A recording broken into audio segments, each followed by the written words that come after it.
Hello po mga kapatid, kapayapaan po ng Diyos ang parating sumaatin. Ako po ang inyong lingkod, Brother Gabriel Guzman ng Karunungang Katoliko. At dito po sa ating talakayan with Kabernok, meron tayong tatalakayin na magandang matutunan natin na to, no? Bilang isang Katoliko. So hindi ko na patatagalin pa. Let's all welcome Kabernok ng Pathmasters PH. Hello po, magandang araw po. Hello, Brother Gabriel, at sa mga nanonood sa iyong programa. Ano meron dyan, bro? Yes po. So sagutin natin yung isang magandang comment niya dito, no? Sabi dito, ang tunay kasi na panalangin, hindi naman nakikita sa style ng panalangin mag-horizontal man yan or vertical. Ang nag-uusap sa Panginoon ay ang ating puso. Kung pagbabatayan naman ang horizontal, paano naman yung may sakit? Kuba, misinterpretation naman yun ni Bes. Ang tunay na nananalangin, puso natin ang nangungusap. Yan. So, bigyan ko lang po ng context po yung mga kapatid natin, about dito sa pananalangin. Kasi po, yung MCGI, mga kapatid, pag sila po nanalangin, parang merong, may resemblance sila. May resemblance sila sa position ng mga Muslim. No? Hindi man yung kagayang-kagaya, pero may resemblance.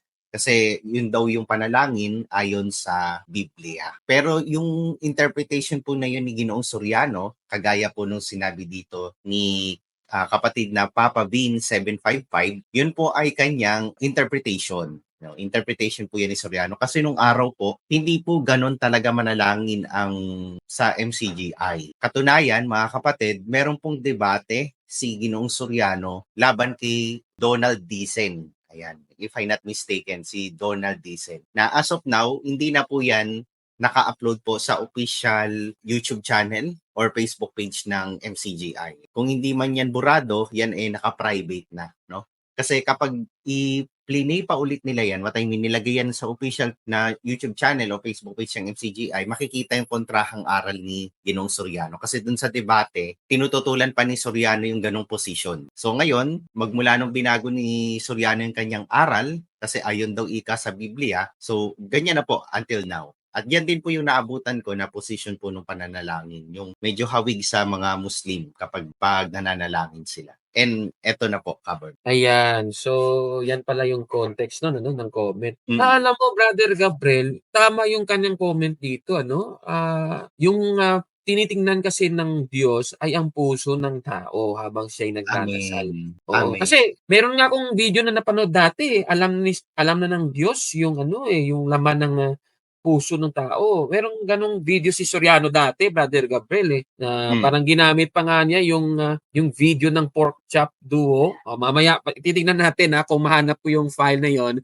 Pero Brother Gabriel, ito marami kasing body positions na pwedeng gamitin habang ikay nagdadasal. O alimbawa, Brother Gabriel, basahin natin yung 26:39 ng Mateo. Pakibasa, kapatid na Gab. At lumakad siya sa dako paroon at siya'y nagpatira pa at nanalangin at nagsasabi, Ama ko, kumbaga maaari ay lumampas sa akin ang sarong ito. Gan may wag ang ayon sa ibig ko, kundi ang ayon sa ibig mo. Ayan, so dito si Kristo nagdarasal o nagdadasal sa Ama na yung position ay nagpatira pa, or sa Ingles, ano ba yan yung sa Ingles, Brother Gabriel?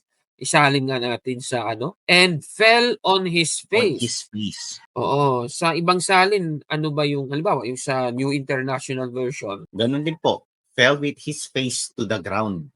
Ayan, so yan yung nagpatira pa. Oh, yan yung isang example. Basahin naman natin yung Lucas 18:10, Brother Gabriel. May dalawang lalaking nagsipanik sa templo upang magsipanalangin. Ang isa'y pariseo at ang isa'y maniningil ng buwis. Ayan, so nagdadasal sila, nananalangin sila. Ngayon, ano ba yung posisyon nila? Yung posisyon ng katawan. Basahin natin hanggang sa 13, mula 11, Brother Gabriel. Opo, ang pariseo ay nakatayo at nananalangin sa kanyang sarili ng ganito, Diyos, pinasasalamatan kita na hindi ako gaya ng ibang mga tao, na mga manglulupig, mga liko, mga mapangalunya, hindi man lamang gaya ng maniningil ng buwis na ito. Makalawa akong nag-aayuno sa isang linggo. Nagbibigay ako ng ikapu ng lahat kong kinakamtan. Datapwat ang maniningil ng buwis na nakatayo malayo ay ayaw na itingin man lamang ang kanyang mga mata sa langit, kundi dinadagukan ng kanyang dibdib na sinasabi, Diyos, ikaw ay mahabag sa akin na isang makasalanan. Ayan, so dito dalawa yung tao na binabanggit, yung Mm, Pariseo at yung maniningil ng maningil buwis. ng Oo, both sila Brother Gabriel nakatayo. nakatayo. Oo, 'di ba? So, nakatayo sila. So, okey lang 'yun. Hindi naman kasi baka sabihin ng iba, yung Pariseo, dapat ba, gagaya ka sa Pariseo, Pariseo ngayon. Mali po kasi sa verse 13, pati yung maniningil ng buwis na kung saan siya yung, mas, pinaboran ng Diyos, Brother Gabriel, sa Mm, kanyang mm. pananalangin, nakatayo pala yung kanyang position, yung body position niya. So, hindi po dahil doon sa body position, tinitingnan ng Diyos yung iyong, dasal kung sasagutin niya, hindi do'n tungkol sa body position. Ito nga yung magpapatunay, yung nabasa natin. Opo, Katunayan, itutuloy mo ngayong basa sa susunod pang talata, Brother Gabriel. Basahin nga natin. okey po. Oh, eto na po 14. Sinasabi ko sa inyo, nanaog at umuwi sa kanyang bahay ang taong ito na inaaring ganap kaysa isa. Ayan. Sapagkat ang bawat nagmamataas sa kanyang sarili ay mabababa, datapwat ang nagpapakababa sa kanyang sarili ay matataas. Ayun. So kung pinaboran ng Diyos yung yung, tao dahil sa kanyang body position while he's praying, siguro yung dalawang yun, hindi sila pipiliin ng Diyos, 'di ba gano'n ang lalabas. Kaso Brother Gabriel, sa kasong ito, hindi, eh. Yung tiningnan ng Diyos dito, yung content ng kanilang dasal, 'di Hmm, ba? So yan ang importante, yung intention ng dasal mo, kung saan mo ito, bakit ka nagdadasal, ano ba yung intention ng dasal, para kanino yung dasal, gano'n po yun. Kasi kung yung intention mo para lang itaas yung sarili mo, ibang usapan yun, 'di ba? yes, Oo, yes. pero para sabihin na kung nakatayo ka, bawal yun, mali po yun. Hindi Hmm. gano'n ang diwa ng Biblia. O isa pa, basahin natin yung 3:14 ng Efeso, kapatid na Dahil dito ay iniluluhod ko ang aking mga tuhod sa Ama. oh, 'di ba? Kahit pala yung pagluluhod, habang nananalangin, okey din. Ibig sabihin, Brother Gabriel, hindi nagma-matter sa position while you are praying. Siyempre, Hmm, dapat yung position, it entails yung yung intention.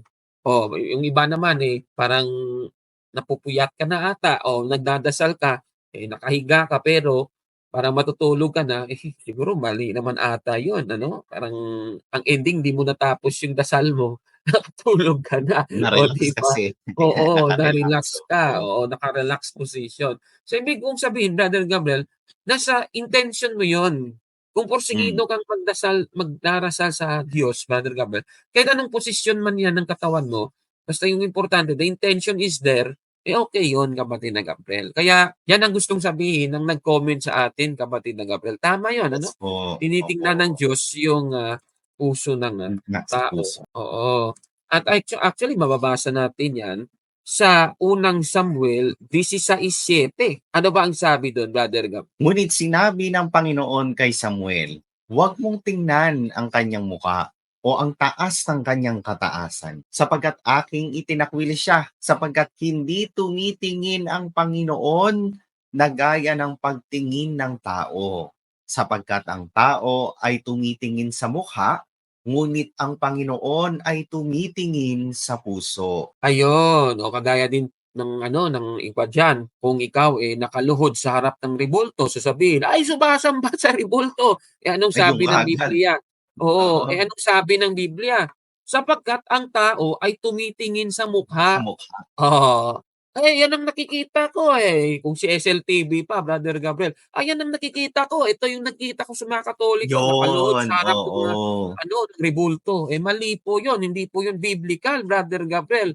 Kasi Hmm, tao lang yung pagtingin mo, sa katauhan lang, hindi sa pagiging sa perspective ng ng Panginoon. Kasi Diyos, yung amen. oo, yung perspective ng Panginoon, tumitingin kasi siya sa puso mo. Ano ba yung intention ng puso, Brother Hmm, Gabriel? Yan ang hmm. importante, gano'n yun. Ayan, yan na yung masasabi natin.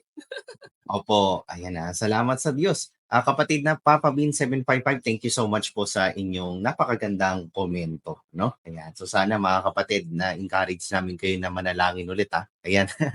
So sana po ay unahin natin yung nilalaman ng puso natin bago tayo humarap sa Panginoon. Ayan. Kasi Kaburnok, naalala ko tuloy pinagbibintangan din tayo nung ibang pananampalataya na yung panalangin daw natin puro kinabisado lang. Ayun.